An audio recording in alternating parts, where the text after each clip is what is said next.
తెలంగాణలోని ప్రజలకు big alert. పేద ప్రజల ఆరోగ్యానికి అండగా నిలిచే ఆరోగ్యశ్రీ సేవలు అతి త్వరలో నిలిచిపోనున్నాయి. ఆగస్టు 31 అర్ధరాత్రి నుంచి ప్రైవేట్ ఆసుపత్రులు ఆరోగ్య సేవలు బంద్ కానున్నాయి. ఈ మేరకు Telangana Aarogyasri network hospitals association ఓ ప్రకటన చేసింది. దీంతో ఈ వ్యవహారం రాష్ట్ర వ్యాప్తంగా హాట్ టాపిక్ గా మారింది.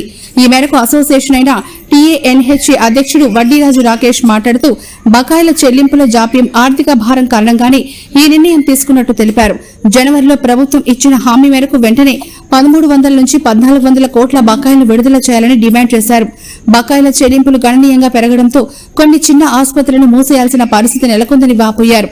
బకాయిలు వెంటనే చెల్లింపులు చేయాలని, ఆరోగ్యశ్రీ ప్యాకేజీలో సవరణ చేయాలని టీఏఎన్హెచ్ఏ డిమాండ్ చేస్తోంది. ఆర్థిక భారాన్ని భరించలేక వైద్యులకు జీతాలు కూడా ఇవ్వలేకపోతున్నామని అంటున్నారు. ఆరోగ్యశ్రీతో పాటు జర్నలిస్టులు, ఉద్యోగుల హెల్త్ స్కీమ్స్ కూడా నిలిచిపోనున్నాయని తెలుస్తోంది.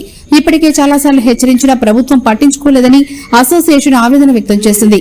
పేదల కోసం అమలు చేస్తున్న అత్యంత ప్రజాదరణ పొందిన పథకం నిలిచిపోతే పేద రోగుల ప్రాణాలు ప్రమాదంలో పడే పరిస్థితి ఏర్పడవచ్చని వైద్య వర్గాలు ఆందోళన వ్యక్తం చేస్తున్నాయి.